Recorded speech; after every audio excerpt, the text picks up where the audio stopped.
GIZ di nuyu le président de la chambre de métier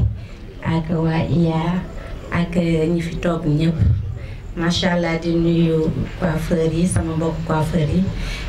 di jéggalu nag ci retard bi parce que xam ngeen suñu liggéey dangay dem bay jóg clients yi ñëw yenn saa yi doo mën a jóg rek rëcc noonu loolu ma xaw a téye mais maa ngi ciy jéggalu bu baax. di kontaan bu baax ci lii am tey fii di remercier waa GIZ ci lii ñu defal suñu frères yi suñu naataango yi parce que ñun ñëpp defe naa ñoo bokk métier bi maay présidente comme ni ko kii waxee présidente secteur formation chambre métier di nekk présidente de des coiffeuses de Thiès nekk directrice de l'école de coiffure Babel. tubaarkàlla macha allah vraiment kontaan nañ ci lii comme ni ko Cheikh Fall waxee defe naa c'est une première ndax bu fekkee ne nit mi ngi nekk ci métier ñu wax ñu secteur informel tey président chambre de métier ci appui ak ñi ñu àndal ñu ñoo jàppale ñu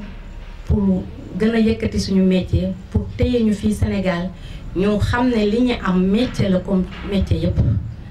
parce que bu njëkk muy coiffeuse di coiffure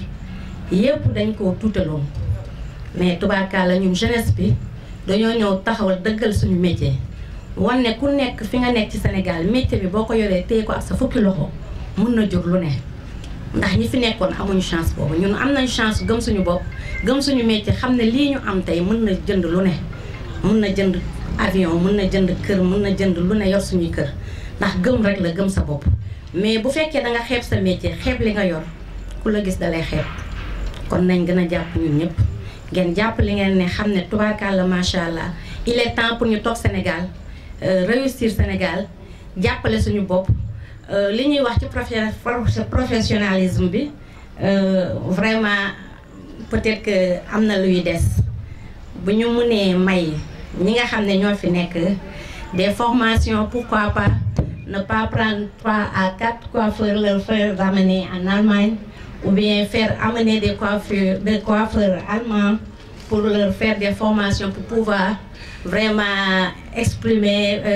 faire les coiffures pour les hommes blancs parce que c'est trop difficile d'avoir des blancs et les coiffer parce qu'on n'a pas suivi cette formation. Vraiment, c'est une demande qu'on fait. Voilà. Bon, dans le ñii di fi nekk muy directeur de chambre de métier ñii aussi ñu may leen loxo bu baax a baax parce que waa GIZ ak waa GFA vraiment merci bon ñu ngi leen di nuyu ak du xam ne ñun coiffeurs yi am ñu dul kontaan parce que lii aussi musul am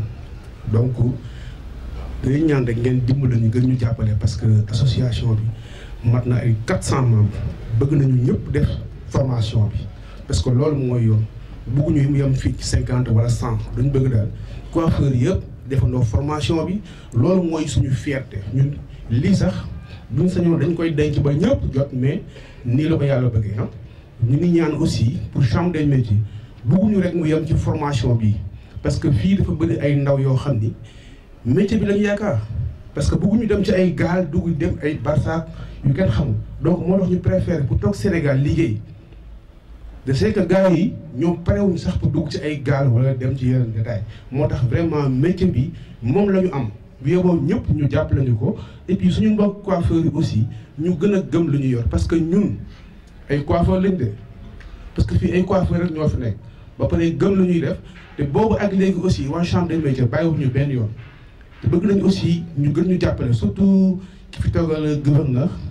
monsieur ñu lay yóbbante ci gouverneur parce que association bi daf ko soxla mu bëgg aussi mu recevoir ñu parce que bëgg nañu toog ak moom parce que depuis ñaata at ñu ngi koy bind lettre pour mu recevoir ñu mais boobu léegi gis ñu waaw loolu aussi vraiment ñu ngi koy ñaan donc xam naa ni xol bi moo fees moo tax du ñu mën a développer lu bari mais daal monsieur Fall. D'accord. ñun aussi waaw ñun aussi moo amuñu luñ lay wax lu dul di la gërëm waaw loolu daal laa xam ni bu ma sañoon nag sama secrétaire général tuuti Djilo waaw Djilo. asalaamaaleykum mbooloo mi maa ngi nuyu ñëpp d'abord damay commencer par représentant ñi fi représenté état bi d'abord muy le gouverneur ñi ngi koy nuyu bu baax a baax di rafetlu aussi tamit teewaayam parce que on peut dire que ni xeebaluñu suñu bés donc ñu ngi koy remercier bu baax su ma jógee foofu aussi tamit damay nuyu le président de la chambre des métiers ndax franchement ñun amuñu fayam comme j'ai l'habitude de le dire ñun dañ nekkoon corps de métier boo xamante ne daanaka on travaille dans l'ombre xamuñu woon lu bari est-ce que comprendre nga ñun ñëpp on était des amateurs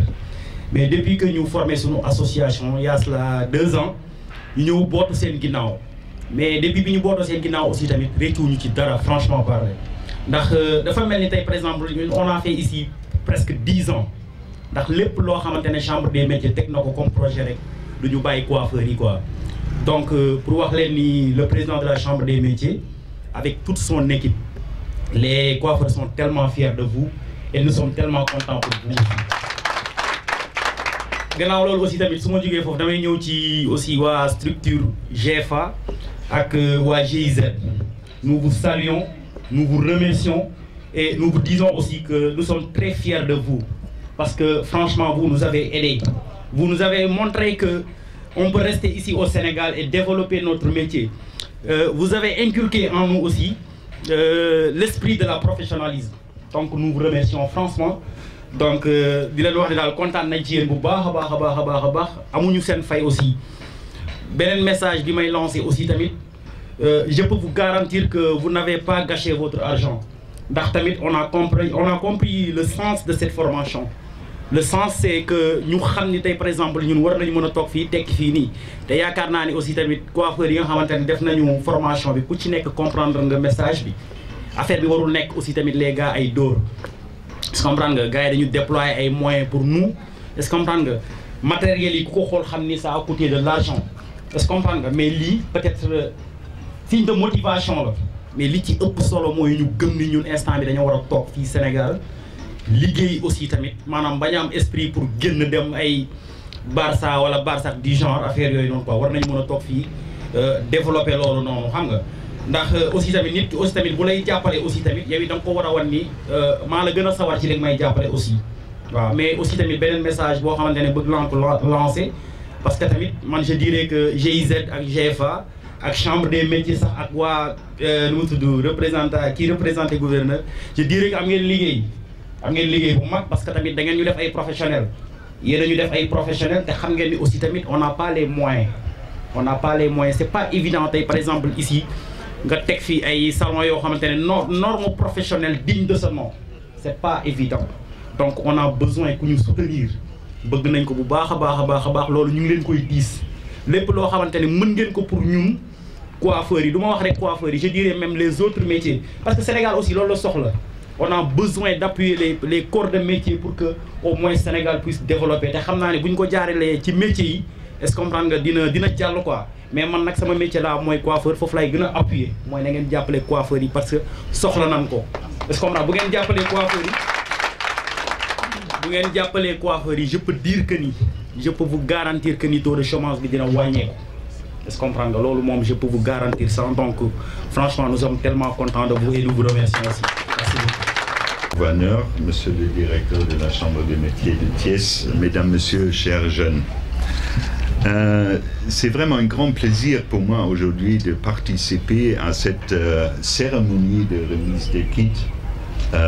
aux coiffeurs, coiffeuses. Il y en a? Merci. Il y a des coiffeuses. Mais la plupart, ce sont des hommes. C'est un peu exceptionnel, hein?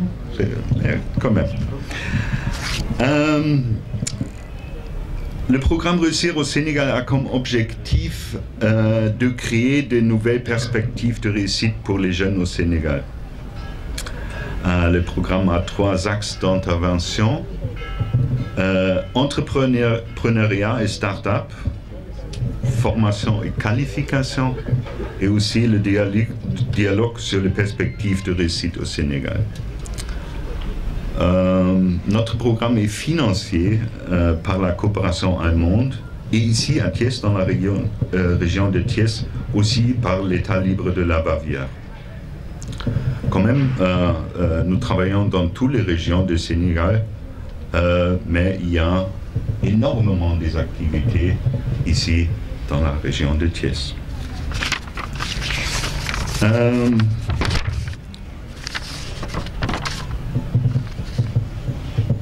J'ai appris maintenant, il y a une charte de qualité pour le métier de coiffeur, coiffeuse. À mon avis, c'est assez important, c'est essentiel pour presque tous les métiers. Parce qu'on doit arrêter de bricoler ici au Sénégal. Donc, il faut imaginer, je cherche un coiffeur, je dis, est-ce que vous êtes capable de couper mes cheveux? Ah, oui, problème. Après, j'ai dit, non, c'est mal fait. Garau. Mais il faut payer. Non. Ça ne marche pas comme ça. Donc, l'aspect qualité, professionnalisme et sérieuxité, c'est vraiment le plus important pour réussir au Sénégal. C'est pour tous les métiers. C'est le plus important. Il y a une volonté des jeunes de faire quelque chose, mais il faut aussi respecter les règles. Notre coopération avec la Chambre de métiers de Thiès, c'est assez fructueuse, parce qu'on a toujours des résultats concrets, des jeunes formés, aussi avec un appui, par exemple avec les kits, pour démarrer quelque chose. Mais le reste, c'est à vous de le faire. C'est votre responsabilité de faire quelque chose maintenant. Et je vous souhaite une bonne réussite au Sénégal. Merci beaucoup. Et une coopération très fructueuse a déjà tout dit. Il me reste de vous souhaiter bonne continuation et insister que Marcus vient de dire, le professionnalisme et la qualité du travail, ça, ce sont les facteurs pour le succès. Merci et bonne continuation.